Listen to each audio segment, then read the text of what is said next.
Good morning, everyone. It is September 22nd of 2022. It is 9 a.m. and this is our community development deliberations and updates. And I think we just have updates today. I'm calling this meeting to order. In attendance are Commissioners Brooks and Duncan. Chris, are you on the phone? And he may be joining us shortly. So, Dave, would you lead us in the pledge? Pledge allegiance to the flag of the United States of America and to the republic for which it stands, one nation, under God, indivisible, with liberty and justice for all. Sorry, there was two Daves. I normally call you David, though. Yeah. And I figured as much when you said Dave. Yeah. And Dave figured as much too. Yes.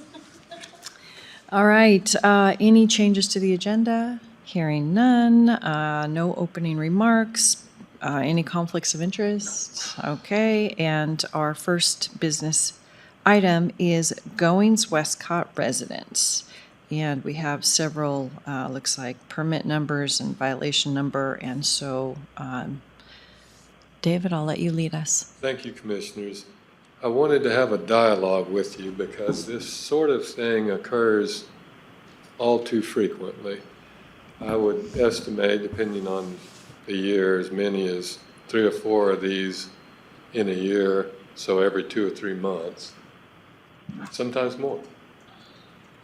The issue on a global scale, or 50,000 foot level, if you will, is that contractors get out there, start doing work, and if they do the wrong thing, there's no immediate penalty and no way to literally stop them, even though we post a stop work order, which is supposed to bring everything to a complete stop. It says as much on the order. It says that a violation of the stop work is punishable by fines. People do it in this case and in others anyway with impunity. And so part of the discussion I wanted to have is with Pat is, could we do something in the way of 1 or 2 injunctions, actually get a judge to give us a fine so that the word would get out that we're serious about this. And so that contractors would start using a little more discretion on these kinds of things. And the reason I'm so concerned about it, here you have a case, and this first page shows you multiple pictures, but if you go to the second page, you see the degree and extent of this cut, and that it is immediately on the property line of the property owner. The stairwell of the adjoining property, to my understanding, has actually collapsed into the property. Is that right, George? That's correct. Pull my pictures from me. And I apologize, I got here a little bit late. By the way, this is Chris. I'm on. Oh, Okay, thank you. thank you, Chris. I went out on a couple different occasions. I went out on 9/12 and noticed that there had been a little bit of a collapse on the site. Which is that second picture you see where the soil's fallen in.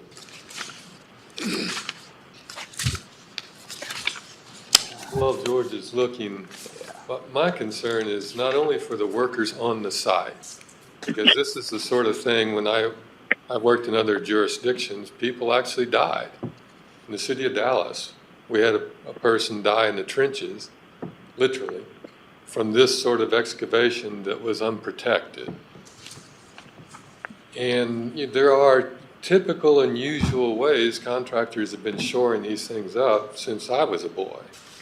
Typically, you have some sort of cribbing as you start excavation and lay it right into the side so that it prevents sliding. This is not new, it's not hard, it's just that here you have a case where the contractor's gone beyond the scope of what our permit approved and not using good practice. And so again, what worries me from a public health standpoint is we have no way to get immediate action to make it safe. And you got the neighbor's house, which could potentially be at risk here. Yeah. So I just wanted to get this in front of you so we could start a dialogue, let Pat be thinking about it, and see what sorts of actions we might take. What are the current fines for people who disregard the stop work order? There's two ways to get to this. One is we double the building permit fee, which is inconsequential in a house, that costs $400,000 or $500,000. The permit fee is $2,000 or $3,000, so it's not a lot of money. That's one way. The Land Use and Development Code does allow us to ask for the judge, if we go to court, to impose a fee, but Pat will have to weigh in. To my knowledge, we've never actually gotten a fee that way, not since I've been here. Is it a fee or a penalty? Penalty. But Okay. it's up to, Pat, is it up to It's a civil $1,000? penalty. Civil penalty. Is it up to $1,000 a day, Pat? Yeah, $1,000 per day or per occurrence with a maximum of $10,000. And is it true, Pat, that we would need a judge to impose that through an injunction or some effort on our part? Yes. And probably, to be honest, probably a judgment after trial. I don't think a judge would do that as part of an injunction. One thing I want to suggest is that David and I, with Craig and George, have to schedule a meeting with Stan Mortensen, who's going to be our new prosecutor starting on the 1st, and just maybe talk about charging some of these violations of stop work orders, some of the more egregious ones like this one, as actual misdemeanors. I think that as much as anything could, at least scare the people that are working out there out of violating a stop work order. How badly do they want their job as opposed to a criminal conviction? I think this is very And serious. that might be. I actually Yeah, had a, exactly. I had a trench cave in. And also, right, and also go the civil route as David had been discussing. As David said, this thing does happen. And I was in Alaska constructing a curtain drain, and I was down about 12 feet below grade, and all of a sudden the whole wall just collapsed on me, and the guy I'm working with got my head out and proceeded the next half an hour to get the rest of me out. But it's very dangerous, and if people don't, this one seems so apparent to me, and such blatant disregard for the worker's safety in the neighbor's house.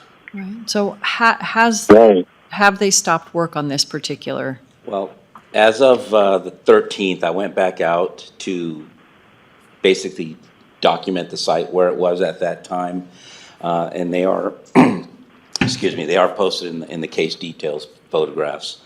And there were workers on site. When I got there, the worker was in a front end loader, wasn't doing any active work when I got there, but the loader was running at the time. I advised him that there is an active stop work order. It had been removed, so I reposted it that day. And I told him that no work was allowed to be done until we had a resolution with the engineers. He stated that he believed that the engineering was completed, everything was done, and that he had gotten the okay from his, supervisor, which was, I think, Warnella, the owner of the construction company, that everything had been okay and he could continue work. And I advised him that no, stop work was still in Our chief place. building official had not okayed it. And so this is another case where Warren's a repeat offender. This is the third case I'm aware of where we stopped worked them, and it's been a painful situation. And he's gone, in each of these times, told his field people to go ahead and keep working because he's got it all under control, and he doesn't, and we haven't agreed. Right. And that's where I like Pat's idea. With your concurrence, I'd like to go forward this way. So in egregious situations like this, I think so. I don't know that I'm ready to go blanket, like anybody who violates a stop work order is going to get a misdemeanor filing on them. But this is an obvious case of that it has to be pursued, and we've got to get it to resolution sooner than later before this, next door property owner loses more of their property. So I think if we don't have some teeth in the ordinance, then we shouldn't call it a stop work order. It should be called a pretty please, would you stop work, please? And I think stop means stop. So I'm not against civil penalties and stuff for stop work orders, but for criminal, then I think it needs to be egregious. Okay. So Are you comfortable with me making that? So what- Or do you want me to bring it? I think that's a fair solution. What Commissioner Duncan has outlined. Okay, you want to repeat that for my sake? Go right ahead. So Pat and David are going to work together. On this case particularly, they're going to go to the prosecutor, see what options are available, and for all cases in the future, see if we can get some civil penalties, some more teeth in the stop work order since they are violated regularly. Okay. What are we anticipating with regard to this specific one? Oh, to basically explore what prosecutorial option, is that it? Yes. Yes. Yes, both civil and potentially criminal as well. Understood. Okay, I'm good. Okay. All right. Is that all we have for number one? Look, did you have anything else? No, sir. Thanks for doing it. Thank you. All right, item 2, ORA 21-0002, which is our minor subdivision description and applicability. David? You may recall, I've discussed with you in the past that our minor subregs need some overhauling. We've been talking with the Plan Commission. We actually have a draft that we thought at first we were sort of ready to go forward with, but the Plan Commission pointed out some problems with it. Namely, that it could potentially set up neighborhoods in a first-come argument of, I want my, or first person in, Yeah. then, and you can see where that's problematic. I can too. Yeah. So part of the issue here is we need to get something going forward to get rid of the serial issue where people just basically avoid our major subdivision process by doing multiple minors. But I also don't want to go forward prematurely. And I want to have enough of an amendment that it's worth doing, and we get some good change. So we've got some good ideas on the table, but before we go much further with it, that's why I invited the chair here. I wanted to see what your thinking is. Because some of the ideas the Planning Commission has come up with, I understand, but they're pretty significant changes. Like,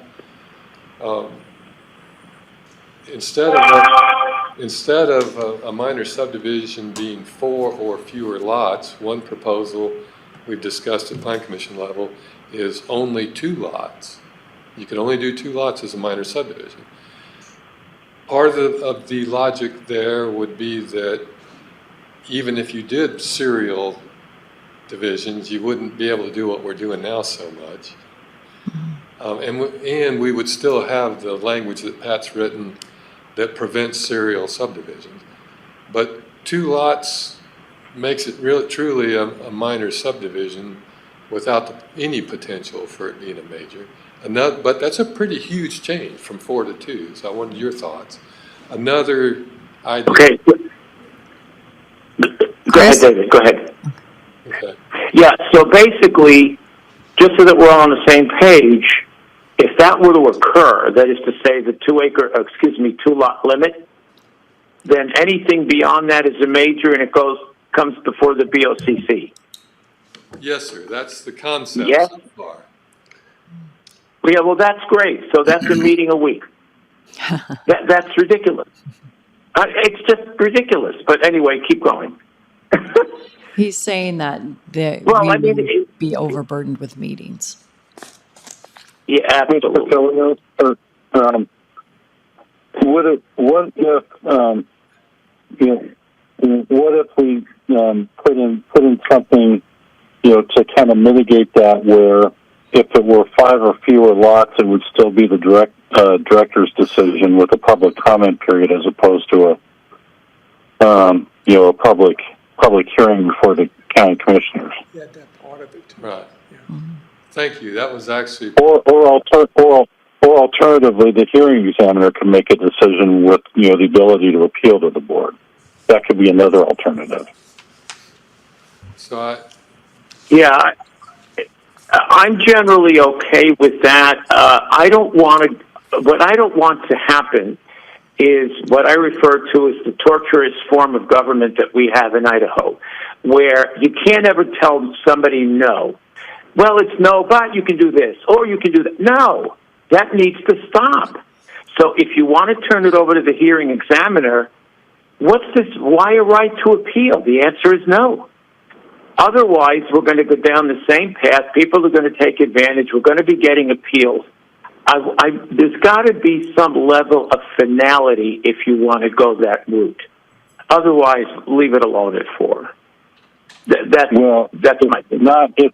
It's not just Idaho. It's every state. It's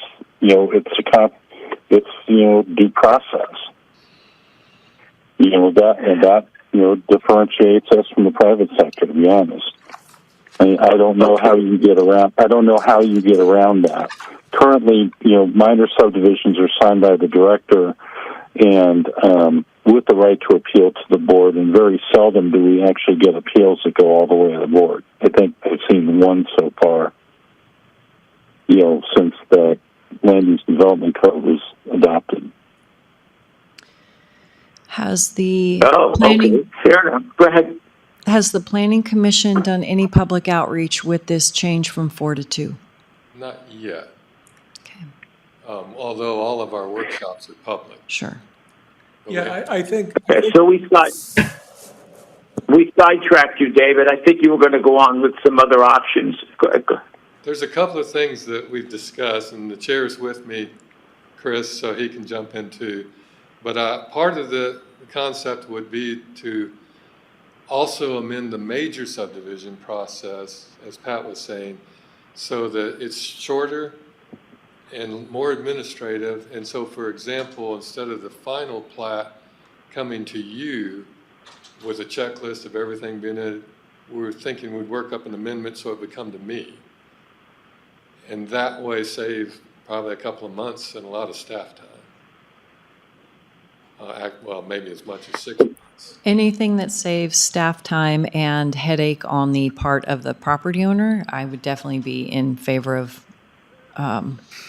listening to. So that, The other aspect of that is that there's been consideration of with major if we were to do this change, that major subdivisions of 5 or fewer lots would be subject to, or the roads within those subdivisions and connecting to them would be common driveways, as opposed to having to be brought all the way up to highway district standards. So that would give a little bit of a break as well. Yeah, I kind of like that idea too, because not only are you saying, okay, well, we're going to increase this process, but we're going to decrease this process. And so, yeah, I'd just be interested in what the public would have to say on that. So, because I too am, and I'm unhappy that people use the minor subdivision process to get around the major subdivision process. So this would kind of really make it more towards what it was intended to do, and that is kind of for family splits and for, being able to afford to stay where you're at by selling off some of your property. And about being a that- developer. That was the intent. The intent was we want the right code used for the right way. And the original proposal that we reviewed, that staff came up with, we were concerned that while that would delay some things, it wouldn't permanently stop this from happening. It wouldn't give us the infrastructure that we needed to support major subdivisions that are back-to-back minor subdivisions. Right. We asked staff to go back and come back with some other ideas, and we've been kicking this around because we want it to be simple. We want people who have property to be able to subdivide it at a reasonable time frame and a reasonable cost. But we also want to make sure that major subdivisions are done in a way that gives us the safety we need with the infrastructure that we all want. And to your point, Leslie, we haven't gone back and asked the public specifically, because this just came up about a week ago. Right. About a week ago, we've just been kicking it around. But we also have two other things in front of us that are rezoning requests that are it's water sufficiency is one of the reasons, but the other reason is that people are using minor subdivisions to become major subdivisions, and they're looking for a way to slow that down.